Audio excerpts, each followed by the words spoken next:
nimuhoranire umukama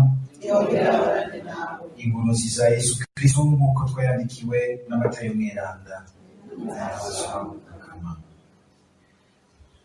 Muri irya minsi Yesu yabariye abakuru b'abasaserdoti n'abashingantahe b'igihugu ati, nimwumve uyu mugani. Habaye umugabo yari afise itongo rinini, atera imizabibu arayizitira, ashiramwo ubwato bwo kugana, yubakamwo inzu y'abarinzi, araheza ayisigarana abarimyi, aca yigira mu mahanga.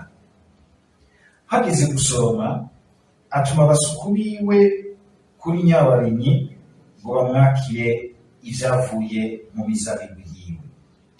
Ariko babarimyi bafata abasuku, umwe baramukubita, uwundi barica, uwa gatatu bamutera amabuye. Yongera gutuma abandi barusha abambere ubwinshi babagira kwa kundi. Ubwa nyuma abarungikira umwana we yibwira ati, nawe nu baza gusonera umwana wanje. Babonye umwana wiwe, abarimyi babwirana bati, nguyu samuragwa, ingo tumwice tumutwariraki. Baramufata bamujana inyuma y'umurima baramwica. None nyene imizabibu niyaza azogira atabo barimyi. Baramwishura bati, azokwica nabi abo bagome, imizabibu nayo azoheza ishinga abandi barimyi, bazohengera yeze bamuzanire ivyimbuwe. Yesu rero arababwira ati, ntimurasoma mu bitabo vyeranda ngo ibuye abubatsi bari bataye niryo ryabaye iremezo ry'inzu. Nico igikorwa c'umukama kandi n'agatangaza mu maso yacu. Nico gituma ndababariye ko bazoba kugamirwa Imana, bakabwihera igihugu kizokwamisha uwo murima. Dushimagize iyi nkuru nziza ya Kristo.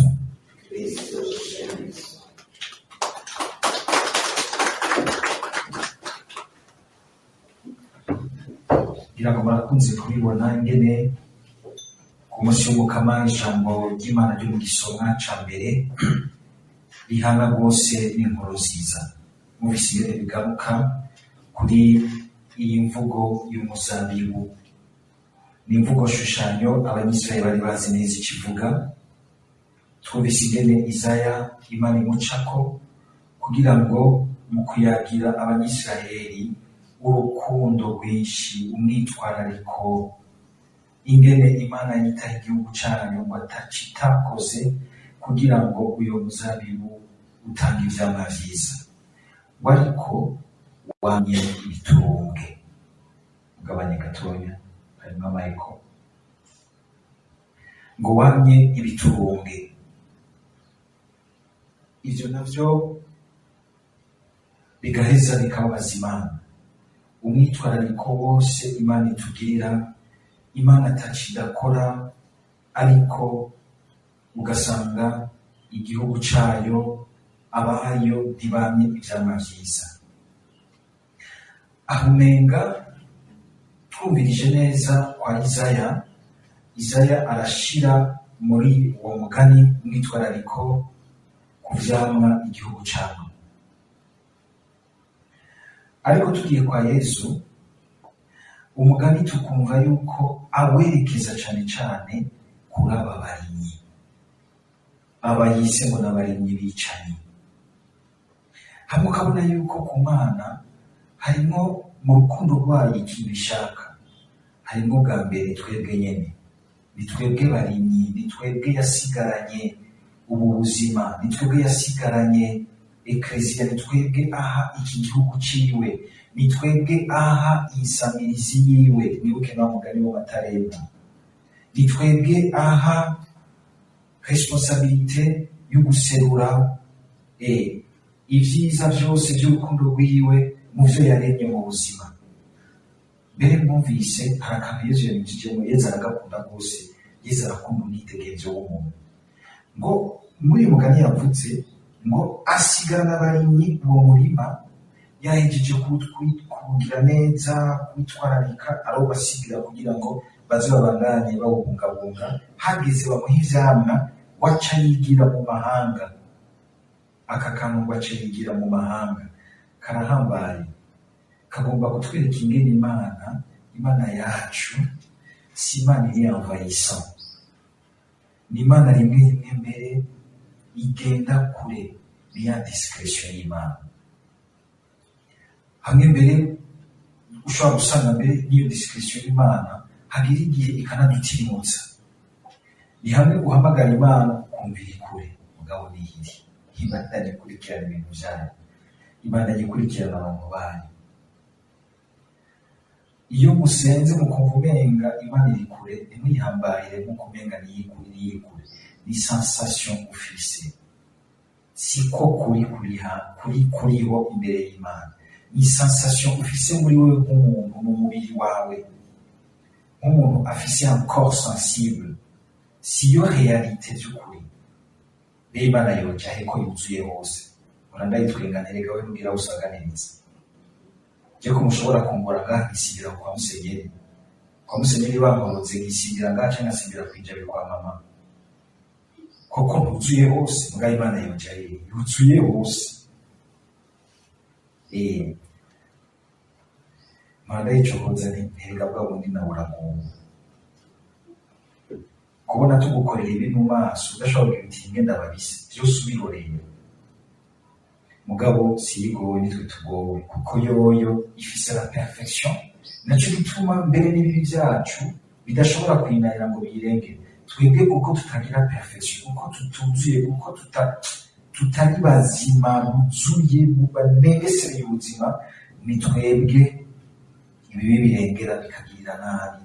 Ahubwo yo ikababazwa n'ingene twebwe twigirira nabi mu kwisuka mu nabi. Imana rero bikagenda kure, nuvuga ni mu buryo nihiri, ariko kandi ntigombe gukikuzurana ngo yuzure hose. Mbere rimwe rimwe ukadura utwo wishaka ukamenga sihiri, ariko nihiri. Iyi mvugo ya Yesu itwereka ingene Imana yaje kutubwira si y'amano menshi ishaka gufata bukwe na buko umuntu ku kagobero, canke kukoka bimwe birenze undi ukamenga irakubujije amahoro, ikanavugira no mu kajwi kadatera urwamo. Ntikunze kwihambaza. Hari indi mvugo Isaya akoresha, Imana ngo nivuna umubingobingo, ngo nizimye urumuri rukiyengera. Ikamira iko irarindira umuntu, irafise ukwihangana nk'uko Imana nyene.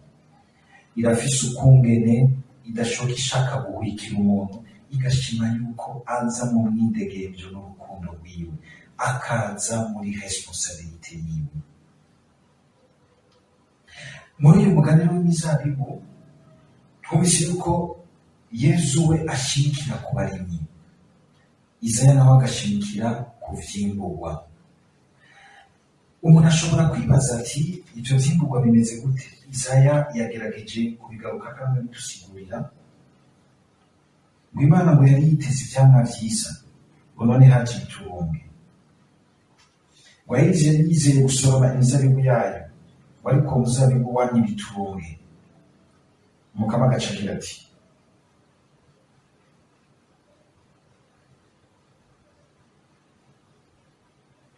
agira ati uzosambura uruzitiro, intungwa zize kuharisha, sambura uruhome, abantu bihonyangire, uzogira umusaka, ntihagire uwubagarira canke ngo awurime, habe ishamba ry'amatovu n'amahwa. Ibicu navyo nzobibuza ntibibikira kugira imvura. Ibintu Mukama avuze n'iki?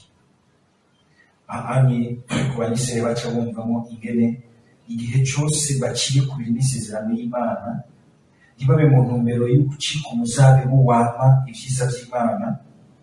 Ni hamwe Imana Yesu ikabareka gatonya mu bibi vyabo, ikabanza ikabareka bakumva ingaruka zavyo. Siyo ibibarekurirako tugire Kristo.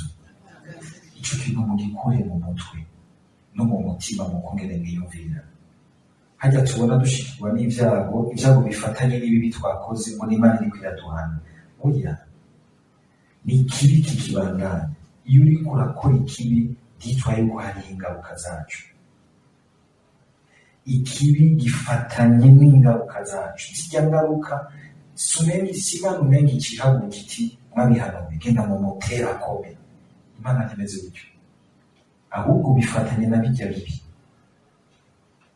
Mbere birahimba Imana ikabwira uwundi iti wewe uriko urashikirwa n'ibibi bivuye n'ingaruka zivuye ku bibi vya mugenzi wawe, ihangane, nzoguha ubukomezi, nzokujabutsa. Aha rero Mukama akagomba kuvuga ingene ngo Imana ahantu mu Mukama ngo azorekurira ngo abantu bikandagirire intungwa ziharishe. Agombye kuvuga ingene kubera ingaruka zo kuva mu isezerano bahava bagaterwa n'ibindi bihugu vyo mu mahanga bikabakandagira, bikaza kubasahura, bikabatwara kw'imbohe bagasanzara. None Umukama yiteze ivyamwa ibihe? Ivyo vyamwa tugiye kuraba, Pawulo mu gisoma ca kabiri asa n'uwabitubwiye, akagira ati ngo ahasigaye bene wacu, ikintu mukwiye kwitwararika nico cose ngo kirimo ukuri kukatubamo. Nivyo biratugora kuba mukuri kose, mugabo tukamana imyitwarariko yuko tutoguma mu kinyoma c'ubuzima. Ikinyoma c'ubuzima ni ca caha kinegeza mu mutima, tugendera ko twinyegeje canke tugendera ko twiyemera, tugendera ko tubona umenga niko guhambara. Ukuri ikinyoma c'icaha, ikinyoma ico cose girushanye n'ukuri ijambo ry'Imana ritwigisha, ukuri eklezia itwigisha. Ngo ukuri, ubutungane turiko turavuga ntimuce mushoka mubona burya bwo mu masenare. Ni ubutungane bwa mbere bunyegeje mu mitima yacu, ingene dukunda ikintu kigirira neza. Ubutungane ikintu buvyara umwitwarariko w'ico twita ineza rusange, le bien commun. Hari ahantu twihenda, umuntu akiruka arondera ineza yiwe wenyene, ntakorera ineza rusange. Mugabo ugiye kuraba ineza yawe itwarwa n'ineza rusange. Muri rusange ireruwe n'ineza rusange, niho ukuramwo ineza yawe nawe, ukabona ingene tugire Kristo. Agomba nagacishemo murambabarira, si uko ngomba kuvuga politiki, ariko mbona ingene uyu munsi abategetsi b'uyu munsi bafise ugushaka kwiza ko guhindura ibintu, mugabo ukabona ko umenga bagwana n'ingufu n'ikintu bamwe bita systeme cyamaze kwiyubaka, kikaguma gisuka inda ndende. Byo nanjye numva perezida agira ati turanatuma n'abapasitori n'abapatiri abantu twoshinga ibintu, kandi bakaza ari beza, mugabo bahashitse ukamenga n'ikintu gica kibatwikira kikabayora, nabo bakamera nk'abandi, akabadeshi. Ivyo nibaza ko ari biki? N'ubwo butungane, ni ukuvuga hariho ikintu cicuka kimeze nk'igitambara cirabura gipfutse ubuzima. Twemeye kwipfukisha ubuzima bwacu. Murazi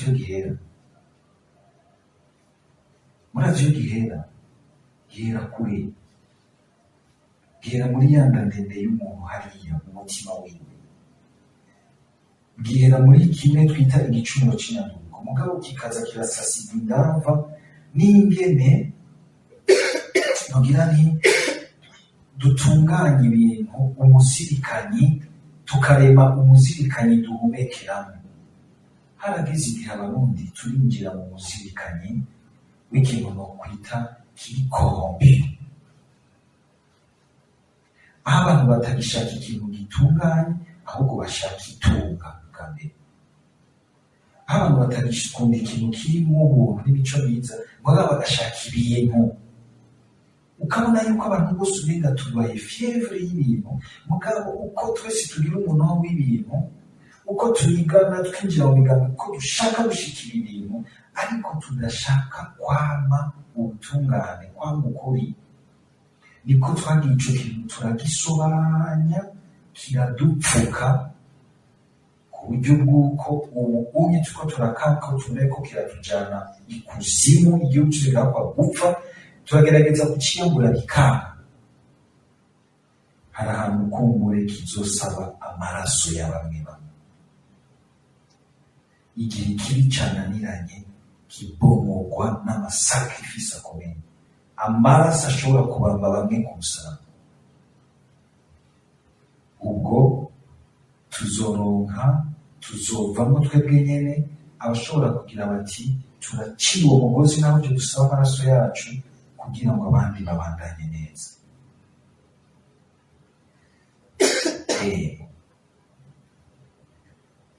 Igihe cose tugomba kubakira ubwa mbere ku munoho w'itunga w'ibintu, no ngahamira ryo twaragiye turabibona, mugabo hoho tugira amahirwe umuvyeyi arazi ingene abigira, umuntu agaca amutumbereza ahandi canke akamutwara ukundi. Twaragiye turabibona imyaka maze ngaha bagira ati manyaje nanje baca mubona muti kabundi turwana n'ibintu vyinshi, ni naho mbere tumenyeshereza inkuru nziza. Niho ubona uti umuntu aremera ikindi kintu gikomeye c'ubutungane bw'Imana akahashingira, naho nawe nyene atoba ari intungane rwose, ariko akumva ati ahantu turatsitaye ubuzima bwose buratunyererana, tutabaye umuzabibu wama twama ibitumbwe, hanyuma shetani n'abayo bakaza bakikandagirira, ingurube zikaharisha, abantu bagatakaza umwitwarariko, kuko umwe wese agira ati ntobankarira rimwe n'abakozi, reka umushingiye gusa kutwohembwa, urafise imeri irengeye utwikora ry'uyu munsi, nutabishira mu mwitwarariko kurondera ubwami bw'Imana n'ubutungane bwayo, uzosanga impera yawe yagarukiye kuri ako gashaka. Hariho iyindi kurindira gikomeye, none twese ntituzobisiga ngaha. Najewe ndiko ndavuga ngaha nk'ubu nzamva ntashika no muri retraite nambutse aho baragiye, kandi vyoba narigeze kuba ndiko ndavyigisha kuri Saint Esprit umunsi umwe, dimanche dusohotse iminsi nza numva umuntu hakunda kuba yicaye imbere yanje gutya, ndamubona ngo wa muntu umenya ivyo ariko uravuga ngo vyariko biraba vyo, waratashe pati, sinari naje bikimvugisha.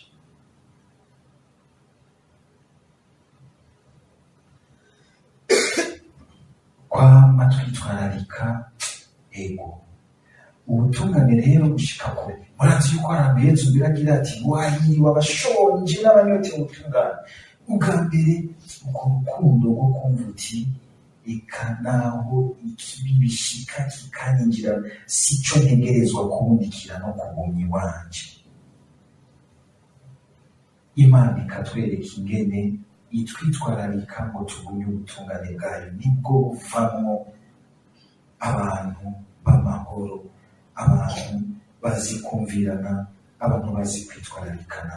Niho hacaza bimwe byose vya justice distributive, justice communautaire, kuko abantu batunganye mu mutima barimwo ibi vyamwa vya mutima, ngo mwitwararike ico cose kirimwo ingingo nziza, kuva mu buzirikanye mubi, umunoho w'ibintu bitunga.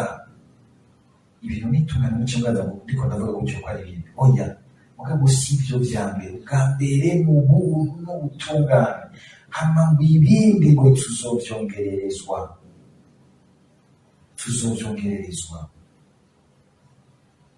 Ntitwitwararika ubwa mbere w'amaresulta, ariko twitwararika ubwa mbere les stratégies, les procédures, les façons d'être, les dispositions, et résultats zica nziza. hariho amaresulta dushikira atari amaresulta y'Imana, arimo ububeshi n'ubunyonyezi. Imana irayaraba ikumva ishishwa kumva yudahwa. Ntimwibaze ko Imana iraba bwa mbere ibidutuduza ibiki gratte-ciel ngo nibyo terambere. Byari byiza ariko igihe bimeze nka cimetière. Urabona cimetière?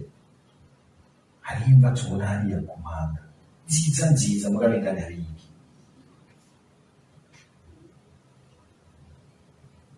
Sinzi n'umuntu yigeze kugira icigwa aradutwenga Abarundi. Uravye ingene mwahavye ubuzima bwanyu muri ivyo bicu mwubaka ariko mutagira ico mujya mudafise ibintu elementaire bitunga ubuzima bwanyu, mugabo mwabishize mu bintu bitagira ubuzima, ibintu vy'ibibeton. Nta amafaranga muhagaritsa, nta n'abantu babibamo, muguma mubisuka ko amafaranga yawe mwe mubibonabona gutyo neza. Kumwe ko aborozi b'inka mu mugambi agirwa no kugira inka nyinshi z'ibihembe vyiza zigenda ziranyoganyoga ariko ataca akuramo. Aho itunga riteba rikaduruma amaso kuko tubura ubutungane, ntitwumvire ingingo ikorera neza ubuzima, ibiharuro vyiza vy'ingingo yo gukorera ubuzima by'ukuri. Ico cose rero kiri mu bweranda, ubucuti n'Imana. Iyo tuvuze ubweranda duca tubona ubucuti n'Imana, ngo kiri mu rukundo, iteka, ingeso yose ngo imota ubuntu, l'humanité. Hari abakristu bose ukamenga bataye l'humanité. Ntukiri mu bweranda bw'Imana. Ni nk'uko abantu umenga baragomba kugaragara yuko umenga barimo beaucoup d'humanité, ntibabe bacyumvikanamo Imana. Humanité bagomba kuba ngo bakumiriye Imana ntibikibaye humanité. Et l'humanité et la divinité désormais se sont unis dans le Fils de Dieu qui s'est fait homme. Ushaka kubona l'humanité yo wiraba dans un homme athée, wiraba dans l'homme ngo voici l'homme, uyu yamanitswe agashigwa imbere y'abantu, akaba hagati y'ijuru n'isi. Igihe bamanika ku musaraba yatse ko baramwicisha urupfu rw'agakekezo, mugabo bari bamanitse hejuru nk'aho bagira ati nguyu muntu voici l'homme. Shaka kuba umuntu abushitse uraba Yesu, umuntu abushitse anywane n'umuntu atigera ahemukira umuntu mugenzi we, umuntu abushitse anywane n'Imana atigera ahemukira Imana. Ni Yesu. Muzurabe jewe kuko ari igihe bicamo yego kuri bimwe bimwe, ariko umuntu wese turaba tukerekera ko umwe wese asanga mu muhamagaro wiwe niwe, kandi twese turavye hiyo turahindukira tukarabana, tukumva turabana neza kuko twabanje kurabana mu mukama. None rero uyu musabiho kandi naho twibukije ibyo dutegerezwa kwama, ukatwibutsa ubwa mbere umwitwarariko w'Imana, ingene twitaho, ikaduha amajambo yayo, ikaduha inyigisho zo muri ekleziya, ikaduha amasakaramentu. Ivyo vyose ni ibimenyetso by'urukundo n'umwitwarariko w'Imana. Tubikoresha iki?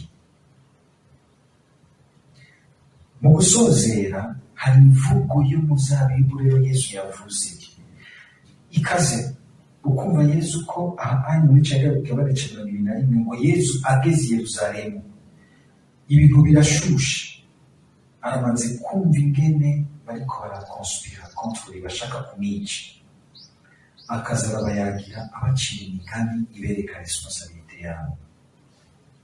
Avuze uyu mugani w'abarimyi bicaye, agaca agereka kakagira ati ngo mu nyuma ngo nyine umuzabibu ngo barungikira umuhungu we yibwira ati baza gusomera umuhungu we, ngo nawe bamukwegera inyuma y'igisagara ngo bamutera amabuye baramwica. Aho ariko arabura urupfu rwiwe, ariko kandi arubura nk'umuntu arufise ko autorité. Kubera iki? Arazi ko rutazomutsinda, nta wigera atsindwa ari mu neza, arashobora umwanya umwe guca ahantu hiki hababaza, ariko impera n'imperuka intsinzi iri muri we, kuko ari n'ikintu kidatsindwa cy'Imana. Icyo gituma ashobora kubivuga atekanye. Kenshi ikintu turatinya kukivuga kuko kiri n'ikintu kidutera ubumenga kigiye guhera mu buzima bwacu.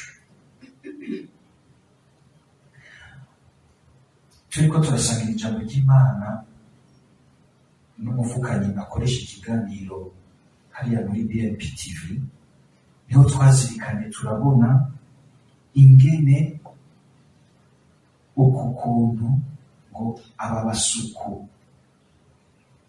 ngo babakwegera inyuma y'igisagara, ngo bakabakura mu muze bakabatwara kure inyuma y'igisagara kubicirayo. Haca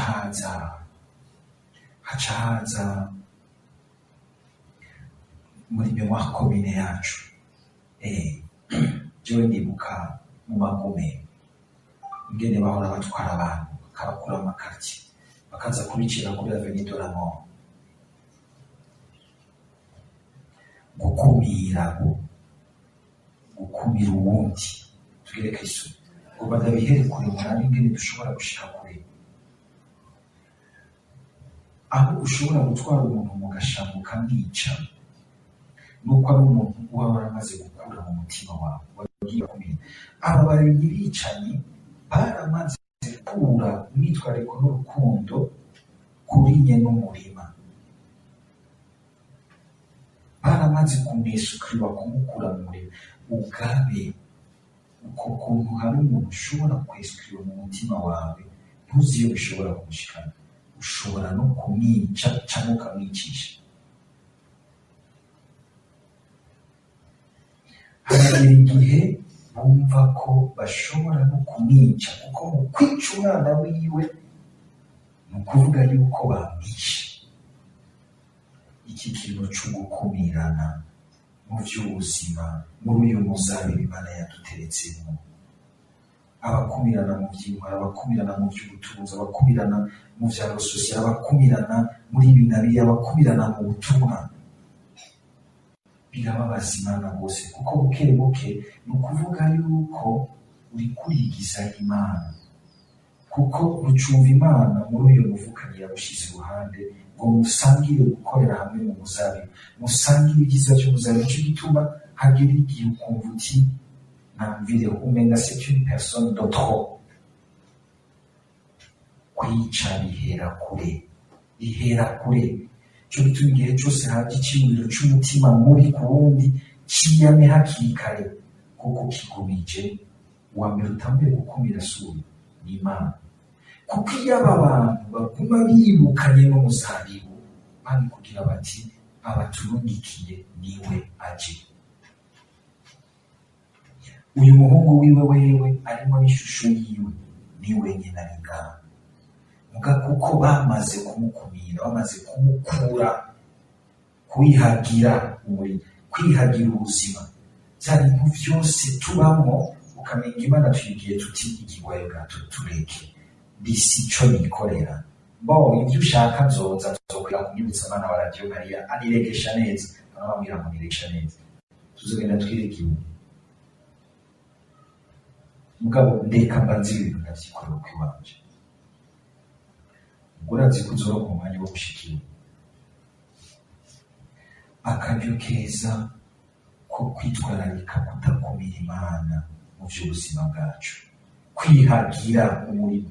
Kuko uyu muzabibu si ikintu gusa kiri muri rusange, ubuzima bwawe Imana irashaka ko ubuzima bwawe bwama, kuko mu kukuzana hano ku isi ntiyakuzanye giturumbuka, igufise ko urukundo rwinshi ku buryo bw'uko yagushize mu ishusho yawe. Bishobora kurabwa ku umuryango wawe, bishobora kurabwa ku mugwi w'ubutumwa, bishobora kurabwa kuri Radio Maria, bishobora kurabwa kuri kinakiri Imana yatwegeranirijemo ngo tuhazirikanire ubuzima bwacu, umuzabibu, ingabirano zayo, icyo dushobora gukora ngo kininahaza Imana, kigire gitera iteka Imana hagati yacu mu kugirira neza abari muri cyo. Gishobora kurabwa ku rugero rw'igihugu cyose. Uyu muzabibu ushobora kurabwa ku rugero rw'Ekleziya. Mu gutangana ababyeyi ntidusabire rwose Ekleziya aho ngo abashinzwe umuzabibu w'Ekleziya bariko barazirikana bumviriza Imana. Bumviriza Imana, ntibatere ubwoba n'ivy'isi. Nivyo bumviriza Imana, banatora inzira z'Imana, ingene Imana ishaka gushikana urwo rukundo rwayo muri ino si y'uyu munsi. Dusabe rwose kuko imyanya biriyo kumbe tuyumva umenga ni ibintu bibera kure, ariko burya n'ibintu bibera n'imyuka bidushikira. Ekleziya irategerezwa kubandanya ishira ijambo ry'Imana isi y'uyu munsi, ariko kandi ikaguma ishingiye aho nyene hari ishaka ritayegayega ry'Imana. Isi y'uyu munsi irimwo amayeri menshi, mwari mubizi, igashaka gukorana na Ekleziya kugira ngo iyinjiremo iyisamburire n'indani. Hari ibintu vyinshi bishobora kuza murumva mbere muri Ekleziya, umuntu agaha kwibaza ati mbega bigiye kumera gute? Bamwe mbere bakagira amaprofesi akazi ateye ubwoba, aca umutima abantu, abailiminati, abaframaso barinjiye Ekleziya nabo basigaye batwara Ekleziya, papa ni rwa rukoko, ibintu vyinshi. Ariko tukibagira yuko Ekleziya ubwa mbere ishaka rya Yesu ngo nzokubaka ko Ekleziya yanje,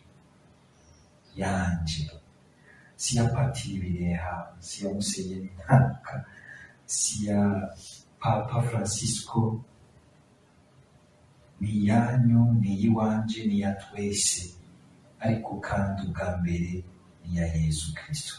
Pawulo ati ngo n'umubiri wa Kristo, n'umubiri wa Kristo. Ariko kandi bicoboza ko tugira umwitwarariko mwiza mu kuyisabira, kuko iyo hagize ivyo nonekara bidurugana, hariho benshi bakwa kuzimiriramo. Umukama dufashe mu kugerageza gutwara inkuru nziza mu isi y'uyu munsi, tugume dushingiye muri yo, ariko kandi turaba ingene twoyugururira neza abantu b'iki gihugu uko bameze. Kuko kenshi ikigoye ni uko kwishira abantu b'iki gihe bagaca bagomba kugutegeka ukungene ubigira, kuko bazi ko bakenera ko amafaranga, bagaca bagira ati kugira ngo tuyaguhe emera urekure abasangiye ibitsina baryamane, mubahezagire mbere, muvyemeze vyinjire mu buzima.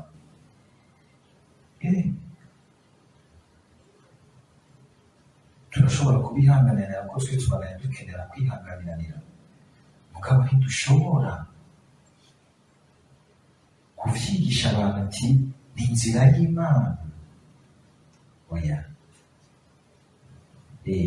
kwihanganiranira twese turabikeneye, kandi n'uwashikiye umuntu ameze gutyo akamenya ingene amutwara mu kwihangana kw'Imana, nubwo atabavuze ati ivyo urimo bandanya mbere bizanamo amahera menshi, urazi ingene mu finance. Twitonde aho hariho intambara idasanzwe n'ibindi vyinshi rero munsi bihanze Ekleziya iguma iniganamwo n'isi y'uyu munsi. Ubwa mbere Mukama yikomeze n'ukuri kwayo, nakuba n'ukuri kw'Imana, Mukama yikomeze mu butungane bw'Imana, aheze ayihe n'ubwo bukerutsi bwo kumenya ingene iroba abo bose banyotewe ukuri n'ubuzima vy'Imana. Amen.